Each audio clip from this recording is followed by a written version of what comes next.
A 23-year-old mother in the Baltimore area named Korryn Gaines was shot and killed by police earlier during a raid over traffic offenses. And thankfully, it's getting the amount of coverage that it deserves. People are looking into this. They're trying to discover more information as it's breaking. She was shot and killed, shot multiple times. Her 5-year-old son was also shot in a limb during the standoff. Now, we have information from a police spokesperson, and we're going to give you this information. Not because you can just naturally believe everything the police say. Certainly you cannot. And many times in cases like this, a lot of the initial information that comes out ends up being inaccurate. Right now, however, it is the information we have, and so we present it to you to hopefully receive critically. A police spokesperson said 3 officers were executing an arrest warrant on Mrs. Gaines and a man at the same address on Monday morning. He was wanted for assault while Ms. Gaines had failed to appear in court over several traffic charges, including disorderly conduct and resisting arrest after being stopped by police last March. The officers retreated to the hallway after initially talking to her, seeing that she had a gun. They called for additional support. The male suspect ran from the apartment with a 1-year-old boy, one of 2 children in the apartment with the couple, and was apprehended. He was arrested at that point by police. The armed woman remained inside with a 5-year-old boy in her lap, and a barricade situation began at about 9:40 a.m. and continued throughout the afternoon. Baltimore County Police said an officer opened fire at around 3 p.m. local time after she pointed her shotgun at an officer, saying, "If you don't leave, I'm going to kill you."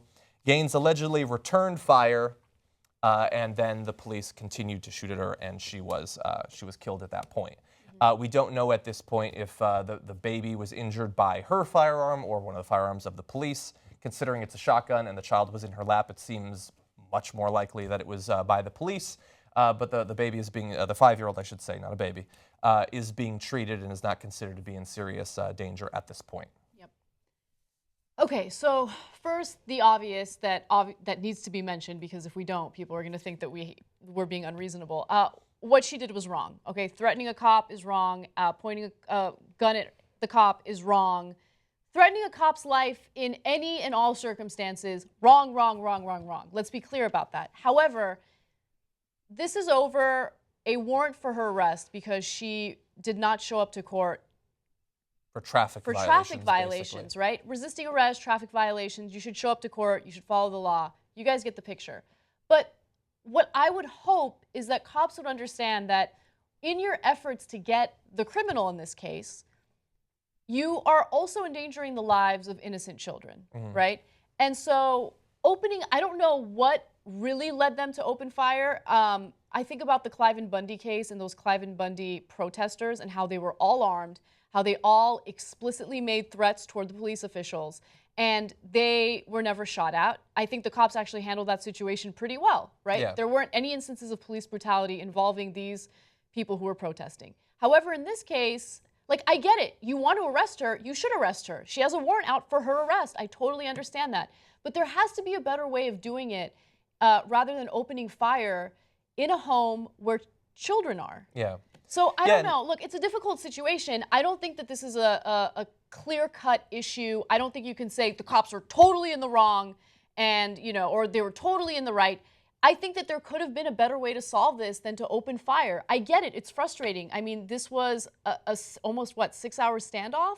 Yeah, it proceeded on into the afternoon. And I get it. I would be super annoyed by it if I were a cop. But you also have to do a quick cost-benefit analysis and remember what you're there for. If you're there because you're arresting someone because there's a warrant for their arrest for not dealing with traffic violations, is it worth it to open fire when there is the potential outcome of a child getting shot and killed? Exactly, yeah.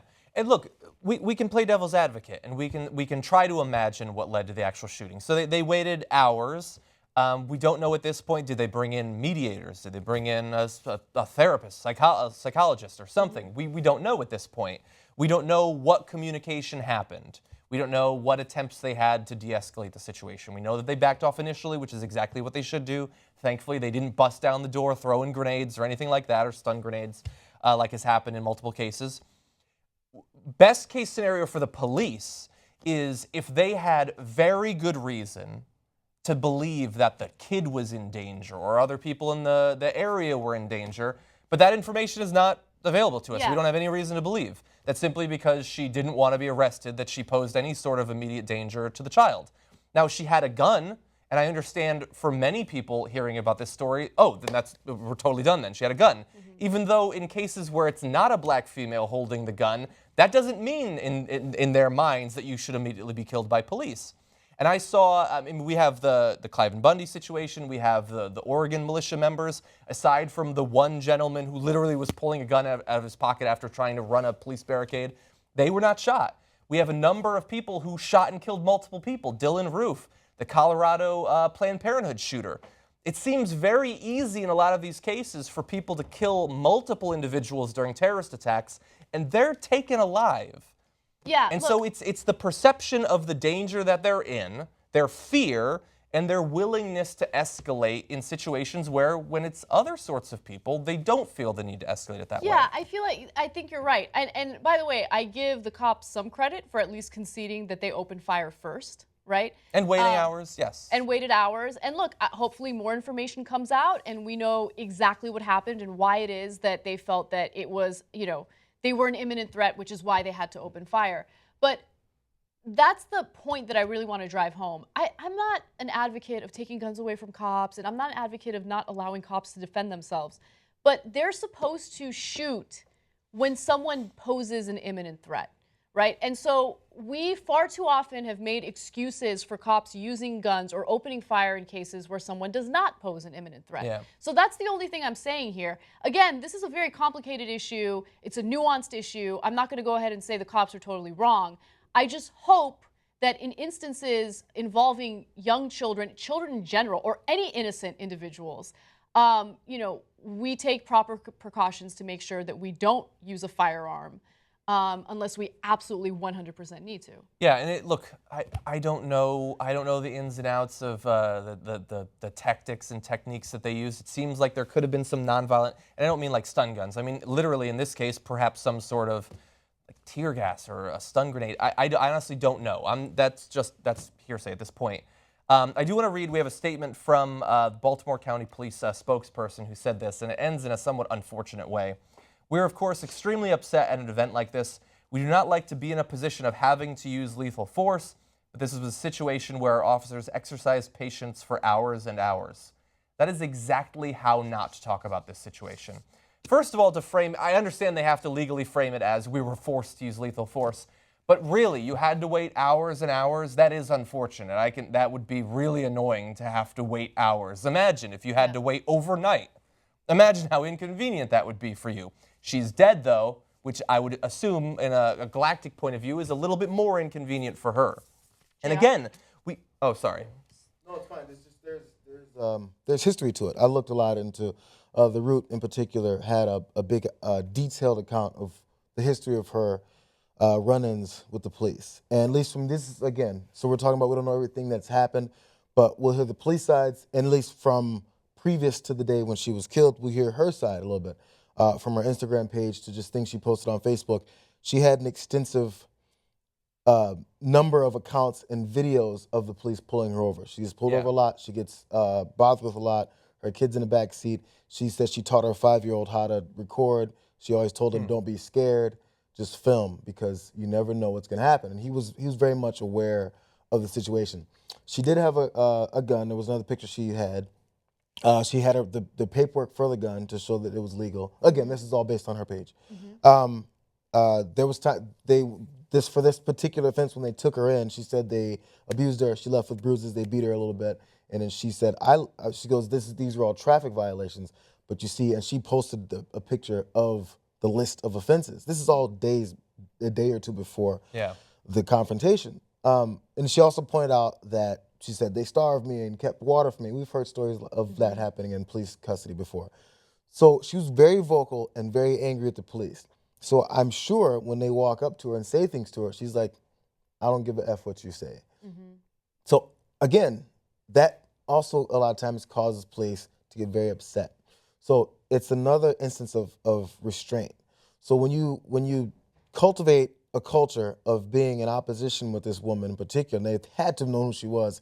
They've run into her many times. I'm sure the area that she lives in isn't teeming with so many people that they get her confused with someone else. they knew who they were confronting. They knew who they were involved with, and she is very familiar with them. And as well, she had 2 kids, a younger daughter and then the 5-year-old son. So she was very vocal about her opposition. So I think they knew what they were getting themselves into. And I don't want to assume that they're like, we're tired of this woman. We're going to go ahead and get her on these violations and see what she does. Yeah. I don't know. It's hard to say. But as I said, you weigh both sides and see what comes out. Yeah, look, look, she had a gun. She said at one point, according to the police, she said, I will kill you. And so obviously, look, that makes this a different situation fundamentally than like Philando Castile or something like that. And I get that with Dallas and with Baton Rouge, why police would be in a heightened level of fear, even though statistically they are safer this year than any time in the past 30 years. I get why they wouldn't feel that way.